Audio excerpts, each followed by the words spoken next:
Hour number one in full effect right here on the early line on the SportsGrid Network. It's NFL season. We love it. The NFL is going to dominate a lot of the talk here. And also, we are going to question a lot of these football teams, how they played, how their future is going to be, and more importantly, what sort of coaching tendencies are going to come up. And we square right away with the New York Giants, who you saw a performance on Sunday afternoon. The expectations were they were supposed to lose that game, roughly a touchdown underdogs against the Washington Commanders. Commanders are a better football team, but the vibes and the energy was a little bit higher than maybe what it should have been for the New York Giants entering into the season. Hey, really good preseason. Understand this. Remember when the Dallas Cowboys used to be good? And I know a lot of people don't ever remember the Cowboys because it's been thousands of years ago. They would routinely get pasted 0-4 in the preseason, then go out and rip off a couple Super Bowls here because the preseason doesn't matter. And if you're buying into the preseason for the Giants, you're like, ooh, Jackson Dart looks really good. Yeah, he's playing against guys that are probably delivering for UPS and Enterprise Rent-A-Car right now, but it's okay. He looked good. Starter, week number one, was Russell Wilson. You got nothing out of him. But understand this, Joe, as I throw it to you. The New York Giants had to have a game plan coming into the season. And I'm pretty sure the game plan wasn't, I don't know if I want Jackson Dart starting week one, but week two would be a perfect time to put him in. Russell Wilson was named starter on the season. He didn't get injured. I don't think they were going to bench him after weeks 1, 2, or 3, even how good Dart played in the preseason. There has to be a plan. And it looks like Brian Dable is sticking to that plan now, Joe. Yeah, and well, I think he was going to. And I think the reason he gave as to why did it take you so long to commit, I mean, he wouldn't commit right after the game that, and he was asked a whole bunch of times, are you sticking with Russell Wilson? And, and they asked him, well, why didn't you just tell us then? And he said, listen, I like to make these kinds of decisions with a clear head. And he said, after going back and watching the tape, it wasn't like it was all Russell Wilson. I mean, he was under duress a lot in that game. I mean, he had 8 carries for 44 yards. He had to throw the ball away a number of times. He was scrambling out of the pocket. I mean, he got sacked twice. So it's not all Russell Wilson had all day and he couldn't complete passes.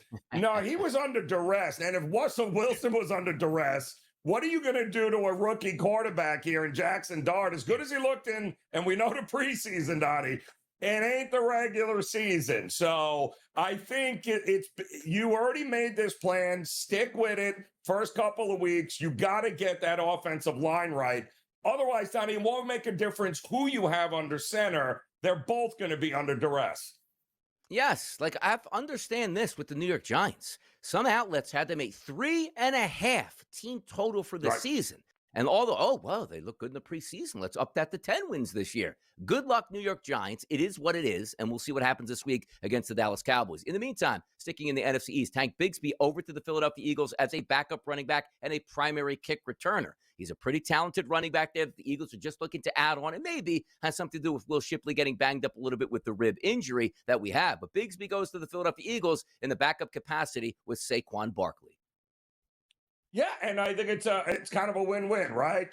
That's insurance for Saquon Barkley if you are the Philadelphia Eagles, right? I mean, the kid's only 24 years old. He did step in for ETN with Jacksonville when he was hurt. So he's certainly more than capable here. And they felt, hey, anything happens to Saquon, we've got somebody in the backfield. In the meantime, you already know Jacksonville's offense, ETN Jr. is the guy. So, he was always going to be just a backup, but they found, another backup, another young guy that can back up ETN. So he became expendable. They get a couple of draft picks. Everybody wins, I think, in this trade.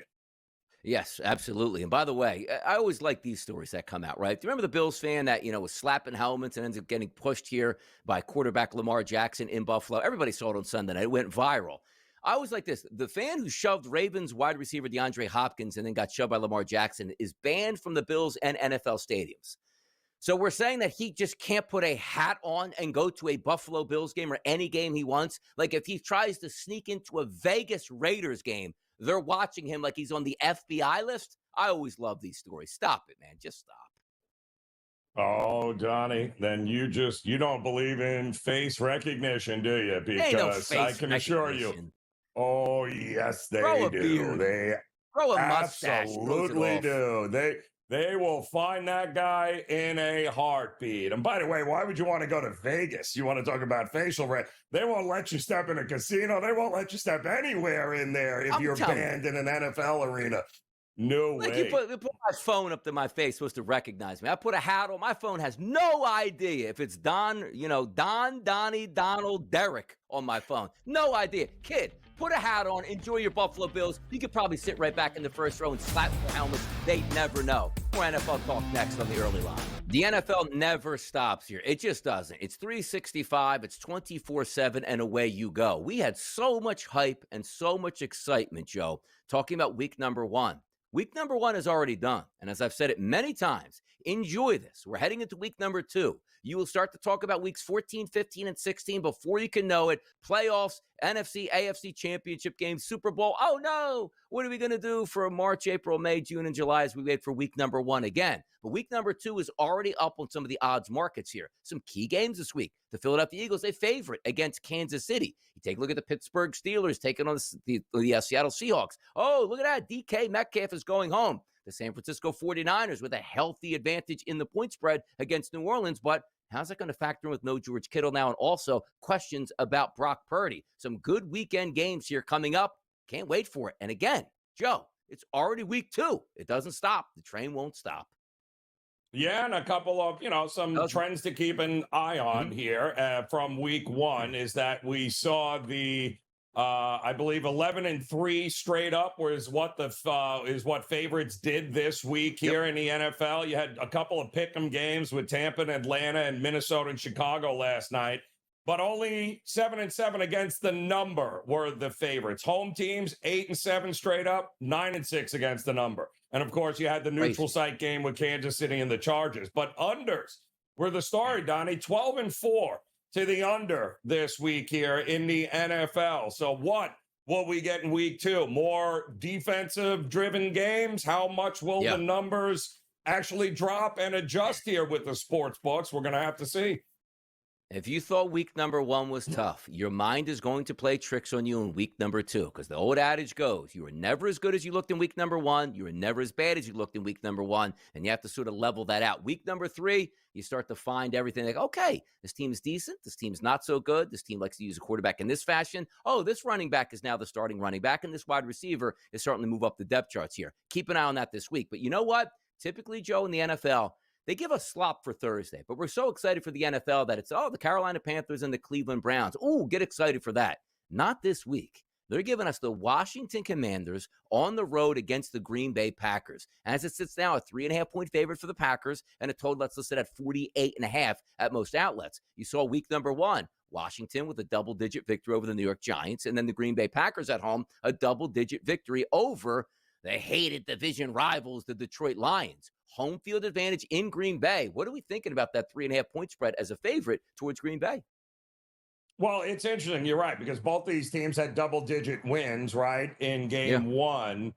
But let's be honest here, right? I mean, beating Detroit the way they beat Detroit is way more impressive for Green Bay than Washington beating the Giants the way they did, which they didn't particularly look great offensively like maybe everyone thought they were going to be. But, I mean, Green Bay looked like they were in midseason form. Jordan Love was just ripped apart that defense early on in that game.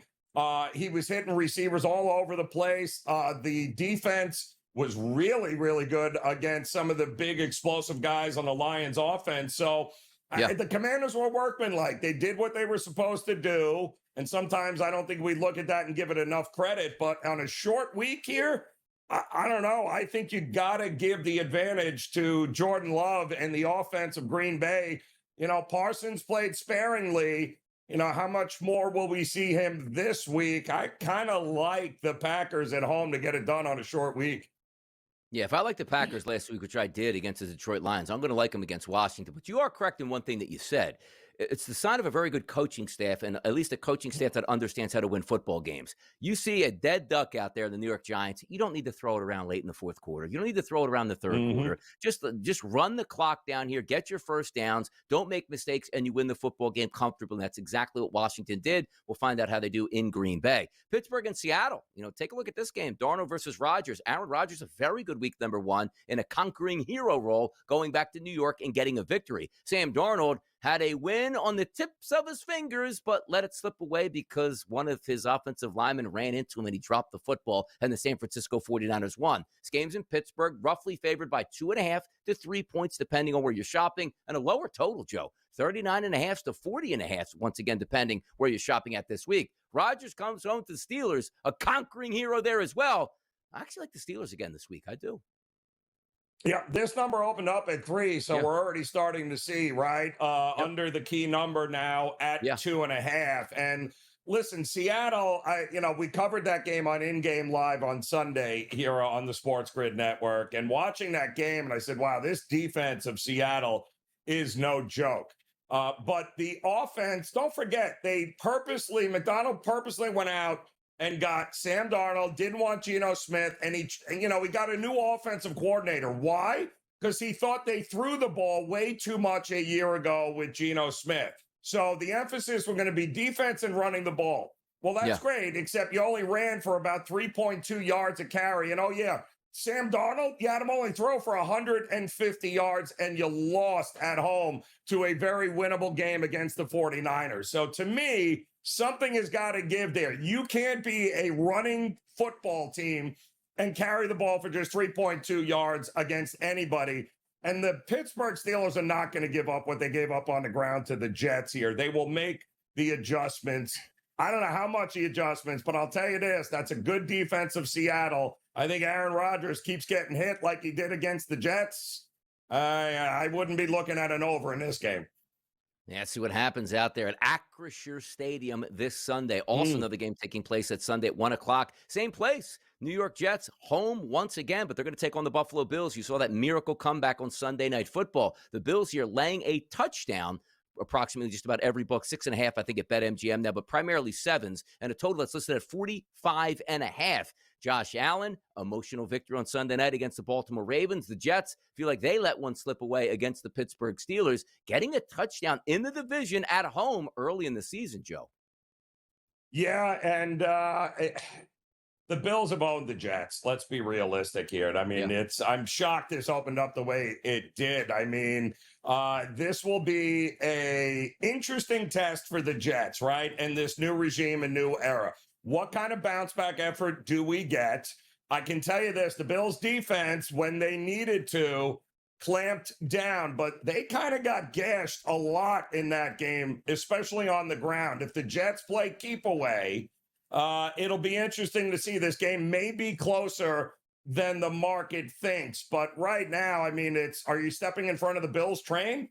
Not against the Jets. I mean, my goodness, the Jets have been crushed by the Bills over the years. See what happens. Getting the tutty at home and the Jets starting 0-2. I mean, not really a huge surprise. Everybody probably thought that was more the case, and it looks like it might be.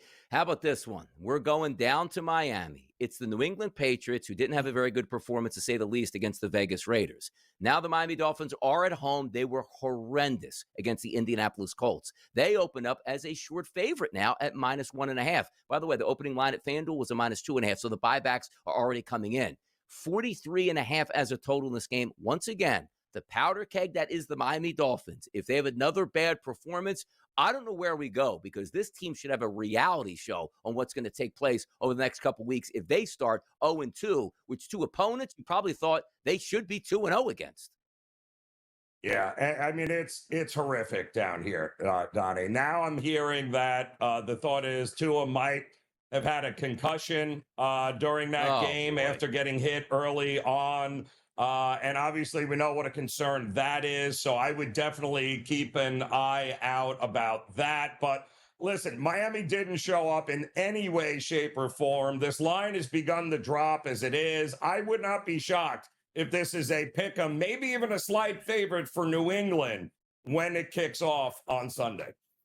This team, I mean, I don't know what to think of Miami, but that was the even worse a performance that could possibly have been, where they had no-showed against the Colts, who I don't think are a very good football team, with Daniel Jones in a dome. Like, oh, well, it was outdoors. It was freezing cold. The wind was whipping around. No, it wasn't. Mhm. You were in a dome in September. Good luck this weekend against the New England Patriots. More NFL week number 2 conversations coming up next. I want Thursday night to be here right now. I want week 2 of the NFL already underway. I want Washington and I want Green Bay on my television screen so I can sit back with the popcorn, relax, bet, have some fun, and hopefully win some money. But there's a lot of games in week number 2. And some things that we love, Joe, early in the NFL season are you don't have any bye weeks. Everybody plays every week, which includes a doubleheader this weekend on Monday Night Football. Love that. A 7 o'clock game. And then a 10 o'clock game, man, talking about being up late at that point. My goodness, it's going to be a tough early line that next morning. But I tell you what, it'd be a tough early line for the San Francisco 49ers, Joe. Opening number this weekend against the Saints. They should kill them. It's 7.5. Uh-oh. We're now looking at 4.5s across the board. What happened here? Well, what happened is the injury bug continues to bite the 49ers. Adam Schefter sent out a tweet yesterday. Brock Purdy has a left shoulder and toe injury that make him uncertain for Sunday's game in New Orleans. Kyle Shanahan said the team will see how the practice goes. If Purdy cannot play, 49ers backup Mac Jones will be in line to start. It never ends with the Niners here. This is an easily winnable game for them, but not so easy if you show up, Joe, without your starting quarterback. Yeah. It's funny too, because this line opened up, like you mentioned, much higher than it is, but Sure. my goodness, no Brock Purdy, and you got to deal with Mac Jones. So the question is really in this game is, did we see enough hope with New Orleans? Because they did have their chances against Arizona, by the way, at home, Donnie, to win that game. So I don't know. Do we think that maybe they can be a little bit more competitive, a little bit better than we give them credit for? Are they good enough to hang late and beat Mac Jones here? Are the 49ers really offensively just going to run all over them? I think that's a big question mark here, but I wouldn't do anything until you get a better idea on what Brock Purdy's injury is and what's happening with him. Exactly, because that you are always a beatable team on the road to start with, and you're even more of a beatable team if you show up without your best tight end and also, more importantly, without your quarterback in that game. Something to keep an eye on. We'll see where that line ends up by the time we get to kickoff on Sunday afternoon at 1 o'clock. Another game that's going to start on Sunday afternoon, that's Cleveland and Baltimore. This is an interesting one. Cleveland should have won week number 1 against the Cincinnati Bengals. Everybody's love child out there, right? But then the Baltimore Ravens had an easy victory over the Buffalo Bills, which they let slip away in the fourth quarter. I still can't believe it happened. But now you're saying, oh, they can't lose 2 in a row. They're going to be angry. Opening number, 12.5. Some outlets showing 11.5, but primarily a 12.5 are across the board, and a 45.5. Cleveland is really getting disrespected in this spot. I think obviously Baltimore is better. That's why they're favored. But are we overreacting to, like, they, talking about the Ravens, are just going to be super angry, and this is a 33-6 type of ball game? Yeah, I mean, listen, it looked like Baltimore was just going to steamroll everyone and anybody they played this year, right? And then something interesting happened. Josh Allen and a fourth quarter and a defense that fell off a cliff there for Baltimore. And when it comes to the Browns, listen, Flacco did everything he could in that game to win it, right? Yes, he had 2 interceptions. Both were off the hands of receivers for the Browns. He had drop passes. They had missed field goals, the typical things, but they were very much in that game. And they are very much more competitive, I think, than what people think. And it's a divisional rivalry, right? So I think this is a bit of an overreaction. Everyone's expecting bounce back. But to your point, Donnie, listen, you can win this game. Yeah. Are you going to win it by 3 scores? I don't think so here.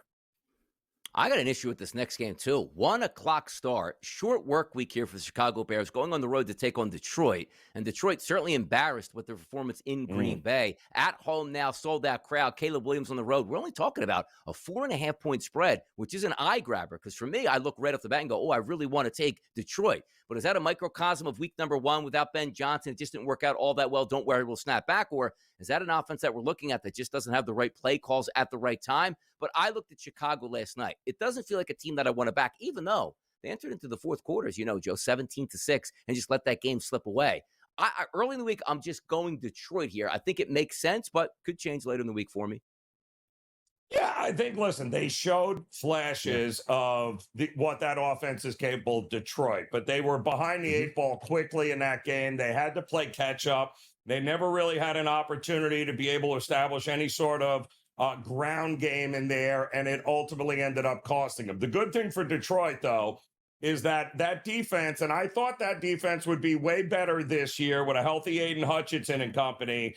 And yes, I think they'll have more success defensively. They will keep this close enough to eventually allow the offense of Detroit to get it done and eventually pull away. Got to slip this next one in here. Philadelphia and Kansas City. This is the game of the week here. 425 national stage. Patrick Mahomes, Jalen Hurts, rematch of the Super Bowl last year where the Eagles absolutely dominated the Chiefs. Favorites right now, the Philadelphia Eagles. 90-degree temperatures expected in Arrowhead this weekend. Light winds and no precipitation. So it should be a good day for football and a hot one here. What are we thinking about the Birds rematch with the Chiefs? Yeah, well, I mean, I guess Andy Reid and company on a bounce back spot at home is always dangerous. But no Rasheed Rice, right? So what are we going to get now that Kelsey was nice enough to take out the only other deep threat they had there and Worthy. Oh, yeah, they still have Hollywood Brown, who had 16 targets in that game because they didn't have anybody else that could actually stretch the field. So this could be a problem for the Chiefs early and often, but it's not like Philadelphia was in midseason form in their game against Dallas either there, Donnie. So this could be a little sloppier affair than people are used to. It could be here, and also understand this. I have my tinfoil hat on. I have my conspiracy theories ready. And you know what's going to happen? Travis Kelce is going to tell Mm. his fiancee, Taylor Swift, I need you to make a phone call to Roger Goodell and tell him the only way I'm performing in the Super Bowl is if the Kansas City Chiefs make it to the Super Bowl. The phone lines will ring, Ooh. the bat phones will pick up. They will get all the help they can throughout the majority of the season. I'm actually surprised Jalen Carter didn't get suspended. Looks like he's just going to get fined for this one. But two top wide receivers down on a non-explosive offense, that's what I'm looking forward to see what the Chiefs can do. But how about that conspiracy theory, right, Joe? Taylor Swift says, I'm only playing the Super Bowl if the Chiefs get in there. Bam. 16-1 Chiefs. Here we go. Yeah, I mean, it's stranger things have happened. Well, stranger conspiracy theories have happened I there, love conspiracy Donnie. theories. But Yeah. I just don't know that, you are really short on playmakers if you're the Chiefs here. So this defense better figure it out quickly. Otherwise, it's going to be a long afternoon. What a night it was in Chicago. A lot of debuts. Ben Johnson, new offensive coordinator / head coach for Caleb Williams here. Looked like it was going to be a victory and a winning night for the Chicago Bears that went up in smoke. JJ McCarthy making his first debut here, regular season, in year number 2 for the Minnesota Vikings. An impressive fourth quarter, which he accounted for 3 touchdowns. But I don't really care about the Minnesota Vikings right now. I want to focus on the Chicago Bears. And we have some comments here for Ben Johnson reflecting on the loss. Way to start the season there for us. We just have a 17-6 lead and then see it go the way it did there in the fourth quarter.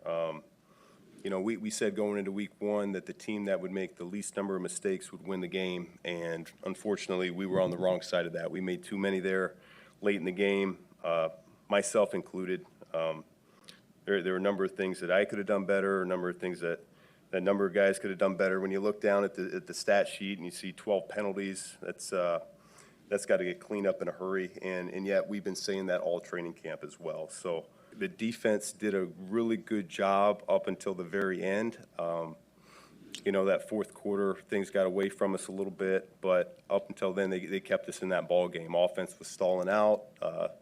Some good, some bad. I thought Caleb played well to start the game for the most part, finding completions. No one's going to feel sorry for us. It's going to be a quick turnaround here to get going for next Sunday in Detroit, our first road game. And so we got to turn the page here quickly.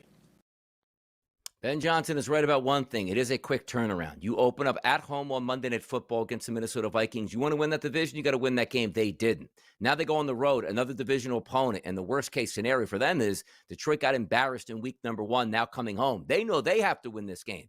If the Chicago Bears open up this season at 0-2, Joe, a lot of teams don't recover and make the playoffs from that. I'm not saying they can't play good football the rest of the way, but you lose to Detroit and go 0-2, not only on the season, but in your own division, I don't think you can climb out of that.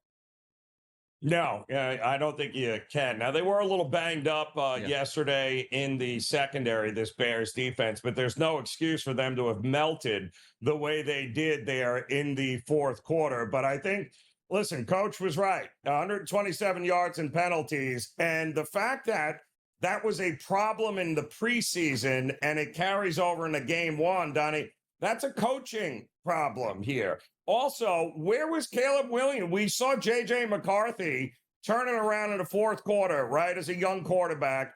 Where was Williams when it mattered the most in the fourth quarter here? I think what you see sometimes is what you get. I don't think the coach, whoever you bring in with Chicago, they're still going to have some issues at that quarterback position moving forward. And also understand this, too. You had Jared Goff, and you had weapons at every position in Detroit, but Jared Goff was a pure pocket passer. Like, if you protected him, which the Lions had a very good offensive line, and he could stand and deliver in the pocket. You didn't get that from Caleb Williams. I thought he bailed out of the pocket a lot, which usually when you have legs and you're a young player in the NFL, that you feel like you can make better moves outside the pocket and extend plays. That's one thing. But also the NFL is built on timing. Everybody's good on defense. You have to throw 1, 2, 3, hit that back foot, get that football out. Not 1, 2, 3, let me see what's going on. Let me run outside the pocket. Way too much street ball yesterday from Caleb Williams for me. Maybe he gets that figured out. But Ben Johnson, understand this too. Like, that's a big divisional game, but Ben Johnson is going home to Detroit in that next football game, Joe. How big is that for him, where he doesn't want to get embarrassed and lose, but my goodness, there's going to be a lot of energy and a lot of feelings in that building on Sunday. Yeah, no, there certainly is here, and it's going to be a tough spot. They're going to need to get a little healthier on that defensive side. They're going to need their stud quarterback Johnson before it's all said and done. But listen, Detroit's going through some issues as well, and as crazy as it may seem, still feels like maybe both teams and their defenses are ahead of the offenses here at this point. Now, the Chicago Bears have an interesting, marriage with the city, let's say, with Soldier Field. Like, hey, we're going to put in money for the stadium, but the Bears don't actually play for the field itself. It's maintained by the city of Chicago, notorious for decades from having terrible playing surfaces. And we might thought we would have saw one last night. The field really wasn't an issue, but now the issue is the Chicago Bears going, okay, we renovated the stadium, I think, back in 2023. 20 years is up. We want a new stadium. We could stay here, renovate this, or we can move out to Arlington Heights, which is just outside the city limits of Chicago. I don't care where the Bears move their football team, but there's just something about, Joe, being in Chicago, windy city, temperatures that are always cool. That's part of the Bears' mystique here. And now they say they want to build a dome, which would take away that mystique. Is it better for the fans? I mean, to get a warmer environment here. Is it better for a quarterback saying, I don't want to play in cold weather? Yes. But the Bears, man, it's just like that whole NFC North. Like, you're going to have now Detroit in a dome. You're going to have Minnesota in a dome. You're going to have the Bears in a dome. And then sooner than later, hey, they'll never get rid of Yankee Stadium. They did. They knocked that thing down and built a terrible Yankee Stadium Part 2 in New York. The only thing we're waiting on now is like a new Fenway or a new Wrigley Field. How can we do this in Chicago? Because then it lends us up to believe that Lambeau Field in 10 years, they'll have a dome as well. Come on, man. Listen, it can't be about the ticket sales, right? Because here's the thing. If you put a winning product on the field with the Bears, they will come. The fans will pack that place out. So when they stink, they'll always sell out. I mean, just invest that money into actually, I don't know, building the offensive line that can protect your quarterback. How's that? Why don't we start there? I don't understand. Where is the home field advantage that you get with Chicago, right? Having those games there when West Coast teams come in or whatever. I mean, I don't get it, but I'm sure just follow the money and you'll have a pretty good explanation as to why they're looking at it. Yeah. Follow the money on this, too. When they talk about we want to get a Super Bowl here, understand this NFL. There should be a rotation of like 4 cities, all in warm weather. The Eagles won a Super Bowl in Minnesota. It was horrendous. You couldn't even go outside that week. Who wants to party there? When Jacksonville gets Super Bowl, nobody wants to go there. Detroit got a Super Bowl. What is there to do in Detroit? Go downtown and have a Little Caesars pizza and head back to your room at that point? Nobody wants a Super Bowl in Chicago. Not a single person. So don't tell me you want to build this dome stadium in hopes to get a Super Bowl that nobody will want to go to because it's freezing cold in February in Chicago. Enough said at that point right now. I'm done with this. Exactly. Look at the new Lambeau Field in a dome in 2035. Great. Green Bay wants the Super Bowl. Put it in a dome. Nonsense at this point right now. I'm getting upset, but I want to talk more NFL. Don't build a dome, Chicago. Don't do it, please.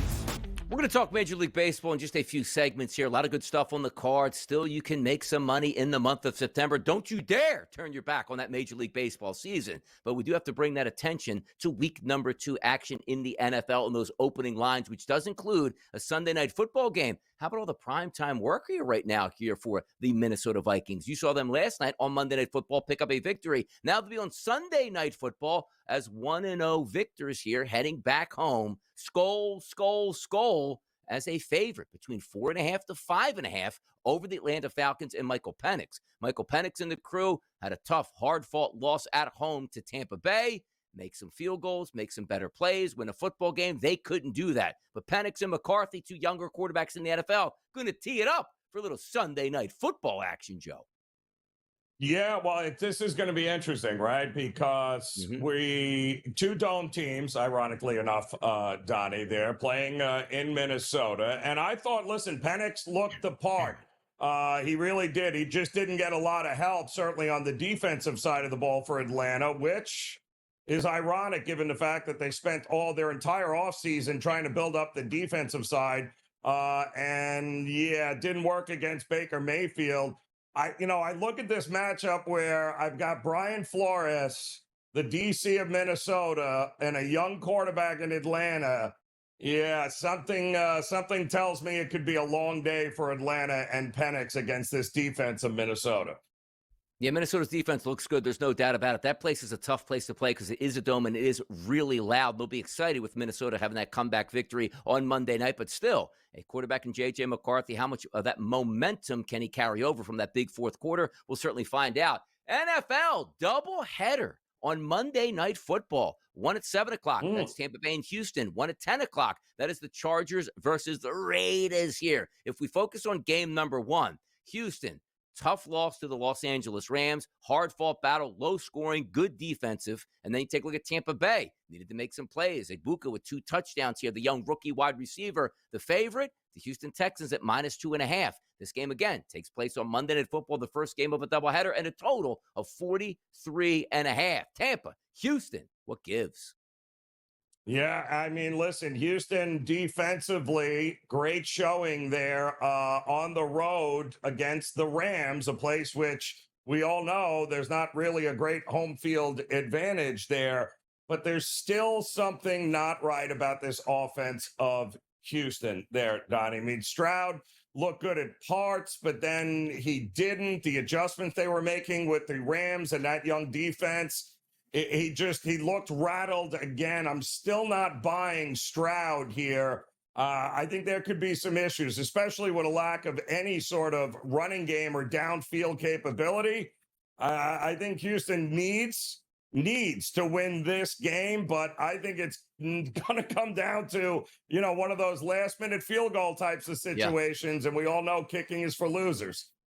Yeah, squaring up that 43.5. There's so many professional kickers here. Had terrible weeks here making layup field goals. It is what it is at this point. Maybe that college epidemic is creeping in now to the NFL. Game number 2 of that doubleheader on Monday Night Football. The Los Angeles Chargers, who had a great Week 1 victory over the Kansas City Chiefs, now going to take on the Vegas Raiders, went on the road and handled their business in New England. A 10 o'clock start live from Vegas. The favorites here, the Chargers, anywhere between 3 and 3.5, depending where you're shopping at, in a total that's listed at 46.5.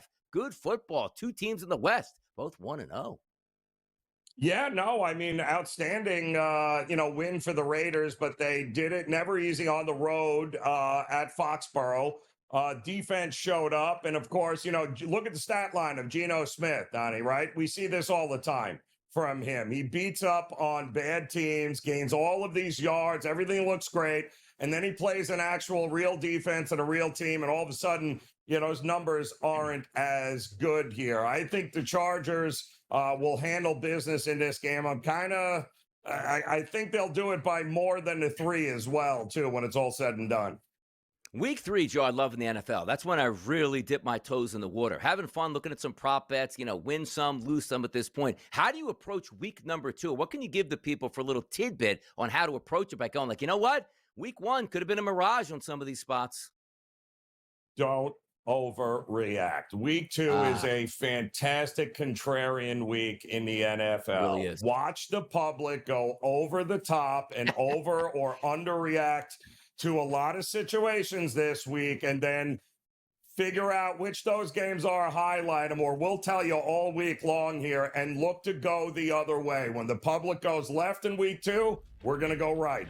Where does the time go? All the energy, all the impact, all the statistics, all the handicaps. We wind up on the shelf with a perfect 2-hour show. And that's the way we like to get down. As we always say, we start the table. Like we the fork, the knife, the plate, and away you go in the rest of your Sports Grid day. But this is the time of our program that we love to reach out to the people for our Fade the Public poll.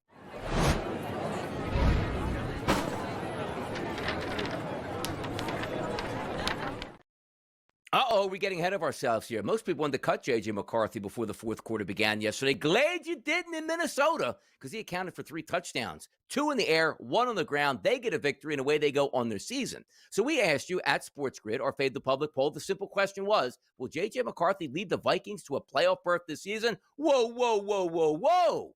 1-game performance in a tough division. I voted no, Joe, and so did 55% of the other voters here. Said the same thing. Do you agree or disagree that they're going to make the playoffs this year? Yeah, well, it's wasn't impressed with Detroit, so that's a go. Obviously, okay. Chicago wasn't very good, so it's really Green Bay and Minnesota going to do some is going to battle here, but ultimately, I think there are going to be more growing pains here with with him under center. I love the coaching. That defense is going to keep him in games. I would tend to think that, while there will be some moments where he looks horrific, he's shown you that, you can't count him out here. And I love that defense of Minnesota. Yeah, I'm going to say yes, Donnie. I think he can absolutely. Good defense travels, smart offensive-minded head coach, and a kid that's a gamer.